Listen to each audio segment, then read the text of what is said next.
Mobile কার কার হাতে আছে এটা আমি জানি না, কিন্তু আল্লাহ তো জানে।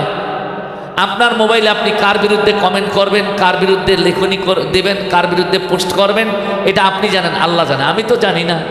কথা কোন ঠিক কিনা? এটা কি লেখনী না? এটা মোবাইলে লেখনী না ভাই? তাহলে লেখনীর মাধ্যমেও যদি কেউ কাউর চরিত্র হনন করে তাহলে এটাও কি হয়? সবাই বলেন কি হয়? তাহলে মোবাইল চালাইতে গিয়েও সাবধানতা অবলম্বন করার দরকার। আরে ভাই আপনি মোবাইল চালান, ভালো কথা, চালান না, একটু ইসলাম প্রচারের বাণী একটা লিখে দেন তো। আপনি সাহাবীদের একটা জীবন চরিত্র আপনি আপনার প্রোফাইল থেকে, আপনার আইডি থেকে আপনি প্রচার করে দেন তো, মানুষ উপকৃত হোক।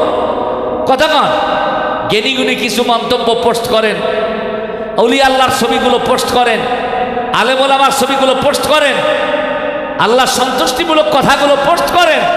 এগুলো না কইরা যত ল্যাংটা করা যায় মানুষকে, যত ছোট করা যায়, এই খেলাই। আমার মুসল্লিদের মধ্যে যারা ফেসবুক চালান, ইউটিউব চালান, মেসেঞ্জার চালান, হোয়াটসঅ্যাপ চালান, ইমো চালান, আমিও তো চালাই। আমার আইডিতে ঢুকবেন, ঢুকে দেখিয়ে তো কয়টা খারাপ পোস্ট পান আপনি।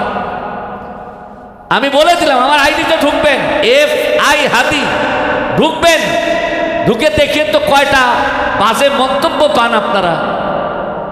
15 সাল থেকে আমি ফেসবুক চালাই।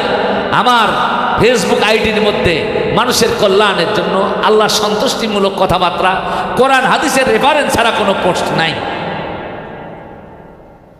আমি অনুরোধ করব লেখনের মাধ্যমে গীবতের যে অপশনটা আছে আমরা এটাও যেন বন্ধ করতে পারি। আল্লাহ তৌফিক দান করুন। শেষ পর্যায়ে হচ্ছে বহতান, মিথ্যা অপবাদ দেওয়া। যেরকম শেষ পর্যায়ে কি? মিথ্যা অপবাদ। এটাকে আরবিতে বলা হয় বহতান।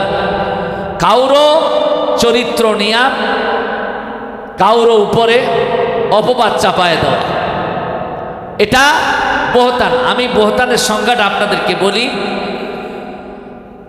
যদি গীবতের সংজ্ঞা হলো, শেষ করে দিচ্ছে আলোচনা, গীবতের সংজ্ঞা হলো দোষ ত্রুটি আপনার মধ্যে আছে। শুনতেছেন আপনারা? আপনার মধ্যে দোষ ত্রুটি আছে, কিন্তু আপনার অগোচরে এই কথাগুলো আরেকজনের সামনে বর্ণনা করাই হচ্ছে গীবত। এই কথাগুলো আপনার অগোচরে, আপনার অজান্তে আরেকজনের সামনে বর্ণনা করা কি? আমার মুসল্লিরা এটা করা যাবে? করবো না ইনশাল্লাহ। আর বহতান কি? অপবাদ কি? আপনার কোনো দোষ নাই, আপনার কোনো ত্রুটি নাই, আপনার মধ্যে কোনো ভুল নাই, কিন্তু ওই